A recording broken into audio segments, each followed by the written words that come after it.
श्री कोपिनेश्वर सांस्कृतिक न्यासातर्फे गुढीपाडव्याच्या दिवशी रविवारी 30 मार्च रोजी 2025 स्वागत यात्रा सकाळी 7 वाजता ठाणे शहरात निघणार आहे। यावर्षी ठाणे जनता सहकारी बँकेचे अध्यक्ष शरद गांगल हे यंदाचे स्वागताध्यक्ष आहेत। सकाळी 7 वाजता श्री कोपिनेश्वर महाराजांच्या पालखीचे पारंपरिक प्रथेनुसार वाजत गाजत प्रस्थान होणार आहे। ठाण्यातील श्री सिद्धिविनायकाचे दर्शन घेऊन पालखी व इतर पादचारी जांभळी नाका, रंगबापूजी गुप्त चौक या मार्गाने दगडी शाळेकडे निघून चित्ररथ पालखीबरोबरच येऊन पालखीचे रूपांतर भव्य स्वागत यात्रेत होणार आहे। ही स्वागत यात्रा पुढे आराधना सिनेमा, हरिनिवास चौक, गोखले रोड पर्यंत येईल। पुढे राम मारुती मार्गे पुणा गाडगीळ चौक, तलावपल्ली मार्गे श्री कोपिनेश्वर मंदिरामध्ये येईल। TJSB सहकारी बँक लिमिटेडच्या वतीने बाराखडीचा अर्थशास्त्राशी असलेला संबंध याविषयी जनजागृती केली जाणार आहे।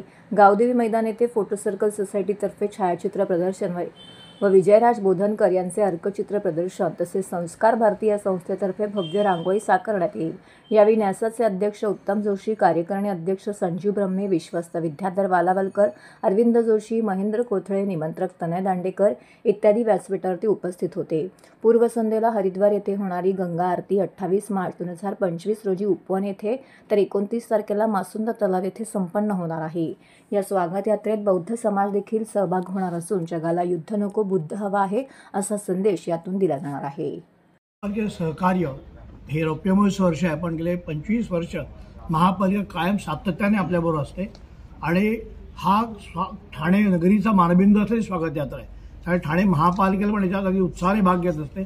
ठाणे महापालिकेचे बरेचसे खाती जी आहेत त्यांचे चित्रच आपल्यावर असतात आणि महापालिका आयुक्त म्हणा किंवा अतिरिक्त आयुक्त महावीर साहेब, रोडे साहेब यांचं कायम सहकार्य आपल्याला मिळत असतं आणि उपमुख्यमंत्री शिंदे साहेब यांची नुकतीच आमची भेट झाली आणि त्यांनी पण स्वागताला येण्याचं कबूल केलं। आम्ही त्यांना आग्रह केला की तुम्ही स्वागत यात्रेत नेहमीच येता, पण आपल्या गंगा आरतीसाठी पण आपण उपस्थित राहावं अशी मी त्यांना विनंती केली।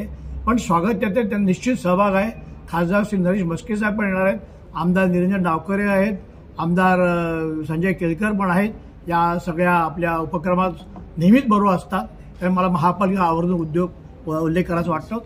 तसंच मगाशी आपण बौद्ध धर्माचा उल्लेख ऐकला तर आत्ताच आपण पाहिलं असेल महाकुंभचा बौद्ध भंते हे महाकुंभ जाऊन आले होते आणि त्यांनी पण तिथे महाकुंभचा आनंद घेतला किंवा त्या अनुभूती घेतली असं आपण म्हणूया। तर तशीच अनुभूती आपल्याला त्यांच्या या सहभागामुळे मिळेल असा मला विश्वास आहे। प्रतापराव सरनाईक यांचा पण या सगळ्या ह्याचा सहभाग असणार आहे, म्हणजे गंगा आरती म्हणा किंवा स्वागत यात्रा पण त्यांचा सहभाग असणार आहे। आपण सगळे एक आहोत किंवा हिंदू सकल एक आहेत असं आपण मानतो आणि त्यामुळे सगळेजण आपल्याबरोबर येतात आणि ते सगळे आपलेच आहेत।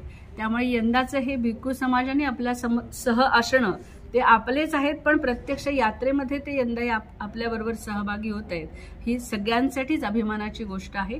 आणि नातं दृढ करणं, शेवटी संस्कृती टिकवणं म्हणजे एकमेकांच्या बरोबर सौहार्दपूर्ण वातावरणामध्ये खेळीमेळीत पुढे जाणं हाच या सगळ्या मागचा हेतू आणि भाव आहे आणि त्यामुळे अशा सगळ्यांसह आपण पुढे जातोय ही आपल्या सगळ्यांसाठी अभिमानाची गोष्ट आहे। कार्यक्रमाचं एकंदर जे नियोजन आहे त्याची माहिती दिलेली आहे, परंतु त्याचबरोबर आपण यावर्षी युवकांचाही याच्यामध्ये सहभाग व्हावा म्हणून महाविद्यालयांमध्ये आपण वर्षभर किंवा डिसेंबरपासून काही ना काहीतरी कार्यक्रम करून अशा प्रकारच्या एका सांस्कृतिक मेळाव्यामध्ये की जिथे समाजातल्या सर्व स्तरांमधून लोकांनी यावं या दृष्टीने युवकांचं संमेलन, युवकांच्या सहभागाचेही आपण प्रयत्न करणार आहोत आणि मला वाटतं की यात्रा ही चिर असावी आणि ती वर्षानुवर्ष पुढे चालत राहावी त्या दृष्टीने आजच्या युवकांनी याच्यामध्ये सामील होतील अशी आम्हाला अपेक्षा नाही। नक्की आपण जर अशा स्वरूपाचं जर सातत्य ठेवलं आणि 25व्या वर्ष हे नक्की योगायोग आणि एका अर्थाने आपल्याला सर्वांचे जे सामुदायिक जो आपला प्रयत्न आहे त्याचं हे फळ आहे। कारण की 24 वर्ष ज्यांनी सुरुवात केली त्यावेळेस सुरुवातीला खूप कष्ट पडले असेल, परंतु आता मोठ्या प्रमाणात स्वाभाविकरित्या समाज येतोय, पण 25व्या वर्षाचं नक्की महत्त्व वेगळं आहे आणि मला वाटतं की 50 ते 75 वर्ष ही यात्रा बघेल अशी आपण अपेक्षा ठेवू। एक उल्लेख करायचा